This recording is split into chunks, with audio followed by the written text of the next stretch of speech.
Mr. Martin, when we left on the last commercial break, we were talking about the amount of money involved in the class action settlement here. It's $13 million, with the maximum being for families who had a mother and a father who had their own sperm that they wanted used to conceive a child, and the wrong sperm was used. They can get up to $50,000. There are other categories, as Ms. Munn went over. What is your feeling about the amount of money involved in this class action settlement? Do you think it's enough? Could there ever be enough to compensate for this damage? Well, it's really hard to say. On the surface, I don't think any amount of money will ever do justice to those families. And what's really unfortunate is that we had to get to this point. And this lawsuit had to do for donor conceived people what our institutions failed to do, which was protect us. And so this is obviously a step in the right direction. It's a precedent-setting lawsuit. As far as I know, there aren't any other jurisdictions in the world that have taken this step.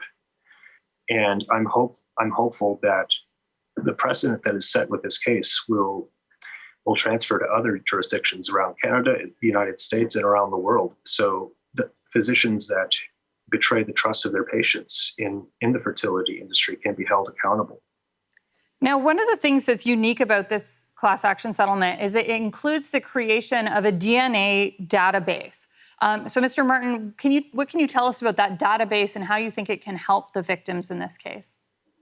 Well, with donor conceived people, as far as I know, we don't have accurate numbers on how many of us there actually are. The numbers that are most frequently cited in the media go back to the 1980s. That was the 30,000 per year number.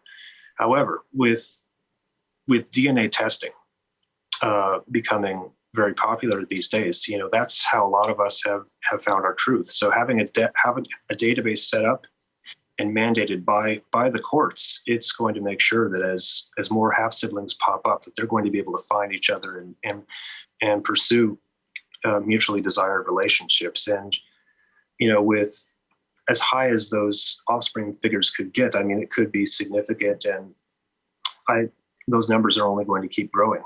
So the idea behind the database is that if you were one of the victims or a child conceived out of this malpractice, you could go in the database and find other people who are related to you. That's how it works, right? Absolutely. I mean, that's good information for people, because I know there's lots of genetic reasons you might want to know about your genetics. Now, Dr. Leader, I want to ask you about prevention. What needs to change so this type of thing doesn't happen again? Well, I think that we need to set up a proper network. Right now, we have an unregulated patchwork of unenforceable policies that are overseen by different regulators who don't speak to each other. And I think that's what needs to happen. They need to harmonize a plan to share information between the federal and provincial regulators. And the regulators should post clinic-specific information on every inspection and detail the areas of non-compliance. When at the time that the Barwin episodes were going on, Health Canada didn't post any of the reports of whether a clinic was compliant or non-compliant. Now it does. In Ontario, there's no place where you can go to see whether your fertility clinic is compliant or non-compliant. So I think there needs to be a harmonization of regulations and reporting between the two levels of government. That may help to prevent it. On the other hand, I'm sure Ms. Munn knows that if someone has a criminal or other intent, there's no law that's going to stop them from doing that. This would just help to pick up those cases where there is some irregularity long before the children reach their 20th birthday. Now, I want to pick up on that. Ms. Munn, is there something criminal that happened here? Are there going to be criminal charges against Dr. Barwin? Not that I know of or that I'm aware of.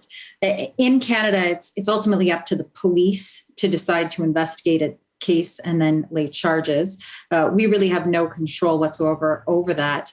That said, whenever I try and think about what he could be charged with, I really have a hard time coming up with any criminal code law that he's broken. There is no law on our books that says you cannot impregnate patients with your own sperm.